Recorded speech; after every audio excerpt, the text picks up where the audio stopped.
Hello, welcome to the Lunchtime Service.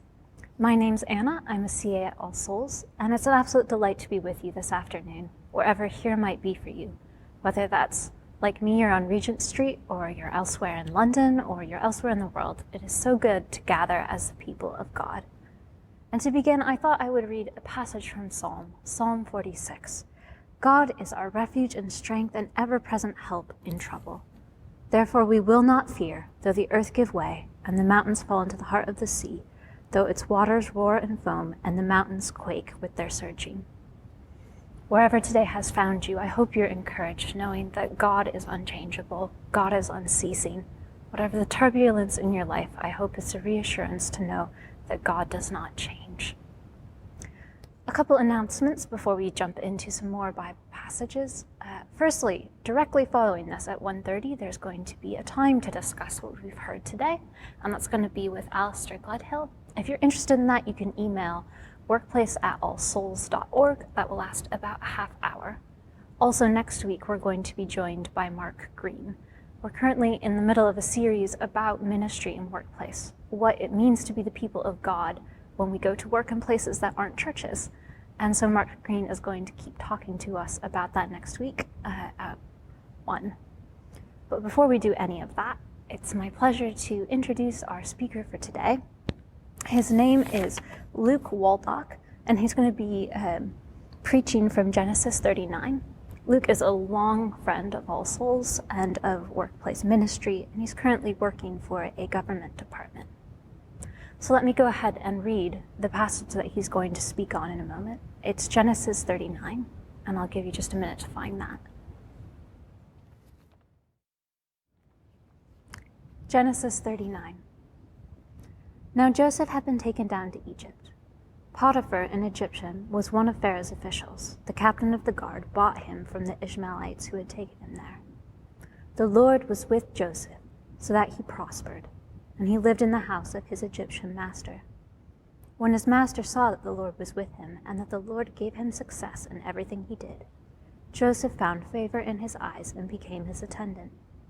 Potiphar put him in charge of his household, and he entrusted to his care everything that he owned. From the time he put him in charge of the household and all that he owned, the Lord blessed the household of the Egyptian because of Joseph. The blessing of the Lord was on everything Potiphar had, both in the house and in the field.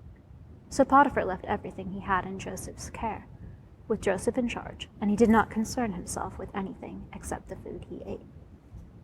Now Joseph was well built and handsome, and after a while his master's wife took notice of Joseph and said, "Come to bed with me." But he refused. "With me in charge," he told her, "my master does not concern himself with anything in the house. Everything he owns he has entrusted to my care. No one is greater in this house than I am. My master has withheld nothing from me except you because you are his wife. How could I do such a wicked thing and sin against God?" And though she spoke to Joseph day after day, he refused to go to bed with her, or even to be with her. One day he went into the house to attend to his duties, and none of the household servants was inside. She caught him by the cloak and said, "Come to bed with me." But he left his cloak in her hand and ran out of the house. And when she saw that he had left his cloak in her hand and had run out of the house, she called her household servants. "Look," she said to them, "this Hebrew has been brought to us to make a sport of us. He came here to sleep with me, but I screamed. When he heard me scream for help, he left his cloak beside me and ran out of the house." She kept his cloak beside her until the master came home. Then she told him this story. "That Hebrew slave you brought up came up to me and made sport of me. But as soon as I screamed for help, he left his cloak beside me, and he ran out of the house." When his master heard the story, his wife told him, saying, "This is how your slave treated me." He burned with anger. Joseph's master took him and put him in prison, the place where the king's prisoners were confined. But while Joseph was there in his prison, the Lord was with him. He showed him kindness and granted him favor in the eyes of the prison wardener. So the warder put Joseph in charge of those held in the prison, and he was made responsible for all that was done there. The warder paid no attention to anything under Joseph's care, because the Lord was with Joseph and gave him success in what he did. When it comes to stories that take you on a bit of a roller coaster journey, this episode in Joseph's life, I think, certainly does that. It's a classic success story. Young boy from the slums makes it big in the ranks of an organization which is part of a very great world power. It's the story where we're introduced to Joseph as a young boy, most likely a teenager, being brought up in his homeland, a place called Canaan, surrounded by his father's favored love. Unfortunately, it's followed by Joseph's own unconstrained boast of his outlandish dreams to his family. This results in jealousy, bitterness, and anger by his brothers, which finally concludes with a plot by them to kill him. Yet mercifully, his life is spared. But he's then sold into slavery. Joseph is taken down into Egypt and is sold again to Pharaoh's captain of the guard, a man named Potiphar. We're told in this story that whilst Joseph is with Potiphar, he and the entire household prospers. Joseph rises up the ranks of household responsibility to the point of becoming Potiphar's attendant. It's a little bit like, not his apprentice, but almost to the position of Alan Sugar's personal assistant. By verse 6, we see just how huge the responsibility Joseph had and the trust he'd been given from Pharaoh's very own captain of the guard. If more resources needed to be had, or servants or equipment, Joseph sorted it out. If there were problems with staff disputes or issues that crept up in the surrounding land and property that belonged to Potiphar, it was left to Joseph. Any PA work or official visits would be administered and organized by Joseph. And verse 6 says, Potiphar, left everything he had in Joseph's care. With Joseph in charge, he did not concern himself with anything except the food he ate. Was there something special or significant about Potiphar's diet that he needed to keep a close eye on it? I don't know. But the point is, the trust Potiphar had in Joseph was great, to the extent that Potiphar needed only to care about his military duties. So there you have it. The success story of the region. A boy who, despite the odds, works his way to the top. From rags to riches, from servant to the running of an entire household of a military leader. A story of humble beginnings that Richard Branson, Alan Sugar, Charlie Chaplin would relate to and resonate with. A story of a man that used shrewdness and wisdom in business so well that Warren Buffett would be unable not to take notice. All wanting to pat this kid on the back and say, well done. The issue is, though, and some of you, especially if you're in positions of high responsibility and status, could relate to, is that when you do reach to the top of your game, it doesn't necessarily get easier. If you've made it to the high ranks of anything, it's not always about how to take the next step up, but actually how not to fall from it. And we see it all the time, countless stories over and over again of people who have worked from the bottom, making it to the top, only to slip into some form of scandal because they got greedy and thought no one would ever find out, and it hits the tabloids and their reputation is ripped to shreds by the media. The difference we have in this story is that Joseph, who has to suffer the ordeal of being rejected and sold into slavery by his brothers at the beginning, who eventually, on getting to a position of great trust and respect, is then convicted of a crime he didn't commit, finds himself on a sex offense register, and ends up in a situation worse off than before. Prison. All because the lady cried wolf. The success story that falls apart. And he's innocent. There are people who have strived to please the Lord in their lives only to be falsely accused or subjected to abuse because of choosing to live all for Jesus. And if that's you, you know exactly the pain that Joseph would have experienced. This is what he gets for his integrity. A prison cell. You see, despite his position of being a slave and having a very tempting offer to shack up with quite possibly the hottest woman in the neighborhood, he wasn't stupid. He wasn't going to mess with fire. Verse 12 says he fled. Despite what he could have been offered by her, Joseph was far more concerned for his purity than anything else. He had the perspective to name it for what it was, sin, a wicked thing against God. He doesn't go back for his cloak, he doesn't risk it, even though he probably knows she could use that against him. He knew not to hang around. Yes, he could have gone back for it, but the possibility to succumb to an overwhelming sexual passion and give in could be very likely. Joseph was more concerned for his purity than anything else. And I don't think it's not unfair to think Joseph was probably really tempted. He was a slave after all, and what possibility did he have of getting married? It would have met a physical need at least, and who knows what favors she could have given him further down the line. But Joseph thought differently. He resisted temptation because he had a different perspective. This passage shows us two truths that protect Joseph's mind in that moment. He says, "How can I do such a wicked thing and sin against God?" First, he calls it a wicked thing because that's what God calls it. Joseph didn't have the law like we know, but he knew what sin was and it's evil. The second thing he says is, how could I against God? It's God's heart he cares about first and knows that sin is a rebellion against God and his rule, missing the mark. Not only did Joseph want to protect his purity regardless of the prospects, but it's very clear that with all he went through before this chapter and beyond, that he really had a trust and love for the Lord. Those two things enabled Joseph to resist temptation.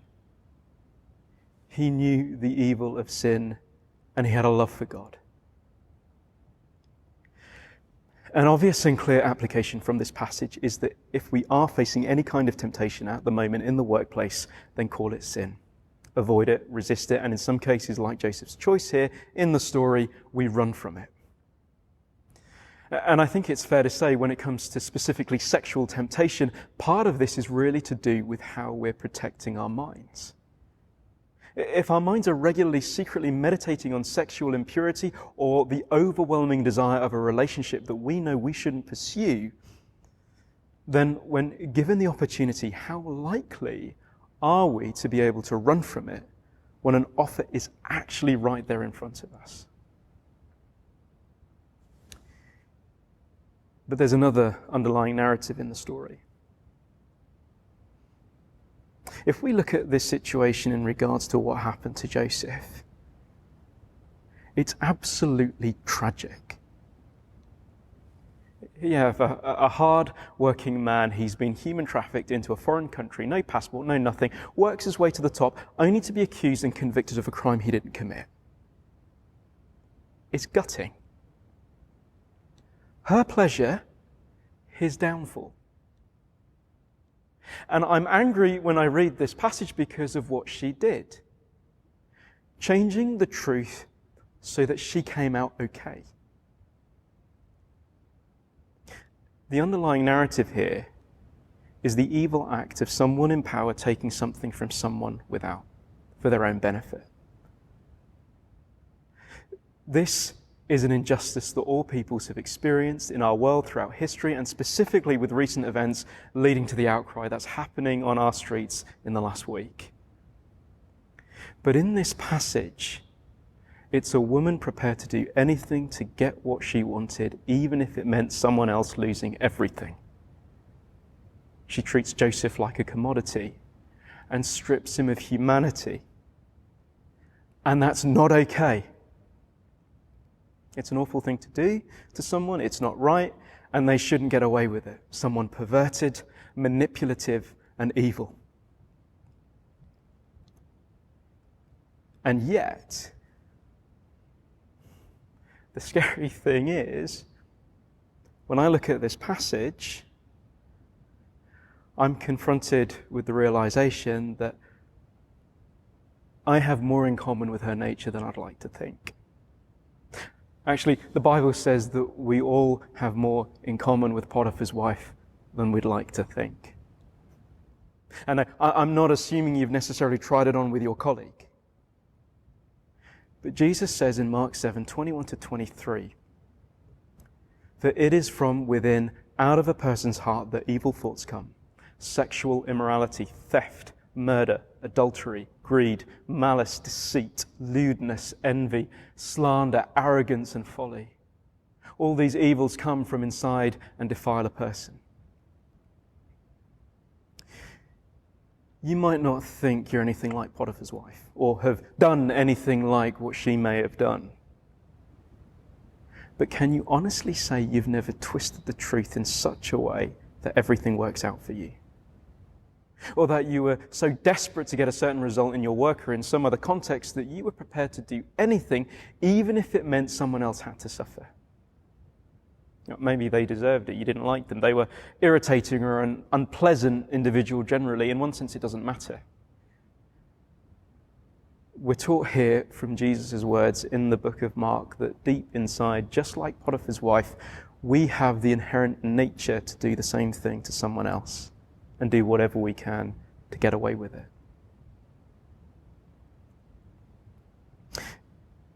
If you look at the life of Joseph and his integrity, trusting God with all his heart, and think, actually, I'm very far from being like that. Well, actually, I certainly relate to that. In fact, when I read this passage, I'm uncomfortable. I feel inadequate because it makes me ask the question, would I do the same thing as Joseph, or would I give in? Joseph is a fine example of an upright man who knew the consequence of what could happen and fled the temptation. But this story also gives us an opportunity and freedom to see who we really are and what we're potentially capable of doing. And if that's the case, then what's the solution? Well, Joseph, our hero, the boy who makes big, inspiring as he was, is really a signpost for us to someone far greater. The one who really was the criminal, who really did wrong, got off scot-free, whilst the one who was innocent gets the punishment. Hundreds of years later, the exact same thing happened. Jesus Christ, who had done nothing wrong, gets nailed to a cross. But this time, it was for us. It was the punishment we should have got because of those things that Jesus points out in Mark 7 that dwell within our own heart. All because of sin, which is our rejection of God's rule in our lives. We missed the mark. Unlike Joseph, who was shown mercy and grace whilst imprisoned by God the Father, Jesus Christ lost everything, was shown no mercy, and was utterly forsaken by his Father so that we could go scot-free and not face the punishment that we deserve. If we can look at the character of Potiphar's wife and the evil she did and be angry by the injustice of it, but also see ourselves and what we're capable of doing or have done to others, how can this not stir us to rejoice and be overwhelmed with praise to the same God who gives us this salvation, which we don't deserve?